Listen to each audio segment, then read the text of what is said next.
मंगल मूर्ति गणेश। एक बार धरती पर राक्षसों का अत्याचार बहुत बढ़ गया था। वो मनुष्यों के साथ साथ देवों पर भी अत्याचार करने लगे थे। सभी देव मिलकर भी उनका सामना नहीं कर पा रहे थे, जिससे राक्षसों का मनोबल बहुत बढ़ गया था। ये देखकर देवराज इंद्र सभी देवों के साथ कैलाश पर्वत गए और शिव जी से बोले, महादेव, राक्षसों ने धरती और स्वर्ग लोक दोनों में हाहाकार मचा दिया है। कृपया आप संसार में संतुलन बनाए रखने के लिए इन राक्षसों का संहार करें। आप सभी चिंता ना करें देव। संसार का संतुलन बनाए रखने के लिए मैं इन राक्षसों का संहार अवश्य करूंगा। ये कहकर शिव जी ने अपना त्रिशूल उठाया और देवों की सहायता के लिए उनके साथ चले गए। शिव जी की अनुपस्थिति में पार्वती जी कैलाश पर्वत पर अकेली थी। जब वो स्नान के लिए जा रही थी, तभी उन्हें एक विचार आया। वैसे तो कैलाश में बिना आज्ञा कोई प्रवेश नहीं कर सकता, किंतु फिर भी मुझे अपनी सुरक्षा के लिए कुछ करना चाहिए। ये सोचकर उन्होंने अपने लेप की मैल से इंसान का पुतला बनाकर मंत्र उच्चारण कर उसमें प्राण डाल दिए। पहली श्वास लेते ही उस बालक ने पार्वती जी से पूछा, मैं कौन हूँ? तुम मेरे पुत्र गणेश हो।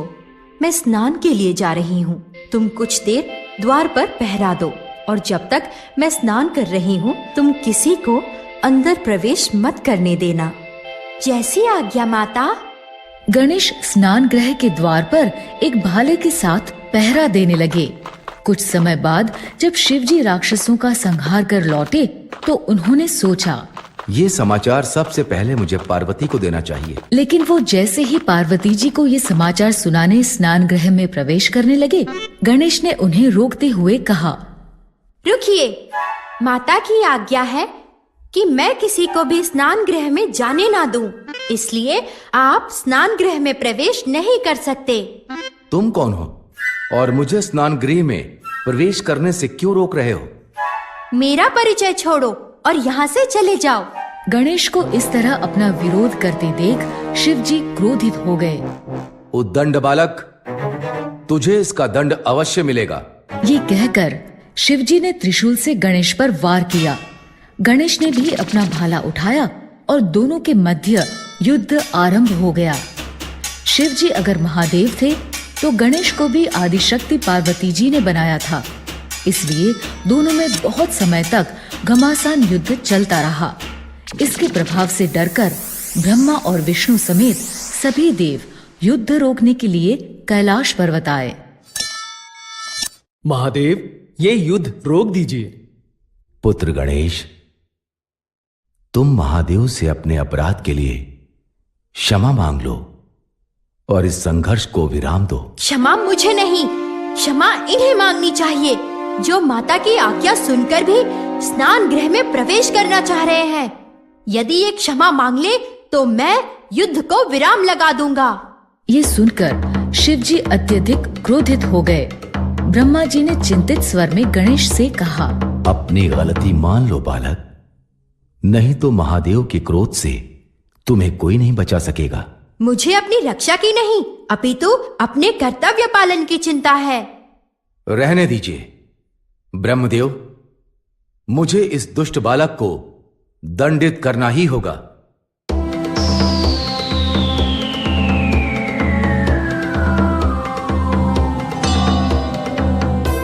त्रिशूल के वार से गणेश का सिर धड़ से अलग हो गया माता! और आकाश मार्ग से होता हुआ मंगल लोक में जा गिरा। गणेश की विलाप भरी आवाज सुनकर पार्वती जी स्नान गृह से बाहर आईं। जब उन्होंने गणेश का मृत धड़ जमीन पर पड़ा देखा तो वो बहुत दुखी हुई और रोते रोते बोली, पुत्र गणेश, हे देव, ये आपने उचित नहीं किया। आप जल्दी से मेरे पुत्र को जीवित कीजिए। क्रोध में आपसे बहुत अनुचित कार्य हो गया है महादेव, इसलिए आपको गणेश को जीवित करना ही होगा। अब तक शिव जी का क्रोध भी शांत हो चुका था। वो पार्वती जी से बोले, हे देवी, गणेश का सिर मेरे त्रिशूल के वार से मंगल लोक में जा गिरा है। और वैसे भी मेरे वार से कटा सिर वापस नहीं जोड़ा जा सकता, इसलिए क्षमा करना देवी, लेकिन गणेश को जीवित करना असंभव है। ये सुनते ही पार्वती जी क्रोधित हो गईं। हे देव, यदि आपने मेरे पुत्र को जीवित नहीं किया तो मैं सारे संसार को अपनी क्रोध की अग्नि में भस्म कर दूंगी। इस पर ब्रह्मा जी कुछ देर सोचकर बोले, महादेव, बालक गणेश को जीवित किया जा सकता है। किसी ऐसे बालक का सिर जिसे आपके त्रिशूल से ना काटा गया हो, बालक गणेश के धड़ से जोड़ा जा सकता है। इसलिए महादेव, आप अपने गणों को आदेश दीजिए कि वो उत्तर दिशा से किसी ऐसे बालक का सिर लेकर आएं जिसका चेहरा उत्तर दिशा में हो और जिसकी मां उसकी तरफ पीट करके सो रही हो। शिव जी समेत सभी देवों को ब्रह्मा जी की ये बात सही लगी। शिव जी ने अपने गणों को आदेश दिया। आदेश पाकर सभी गण उत्तर दिशा की ओर चल दिए। बहुत दूर जाने पर ब्रह्मा जी के कहे अनुसार उन्हें हाथी का बच्चा दिखाई दिया। इस हाथी के बच्चे का मुख उत्तर दिशा की ओर है और इसकी माँ भी इसकी तरफ पीट करके सो रही है। गण उस हाथी के बच्चे का सिर लेकर कैलाश पर्वत लौट आए।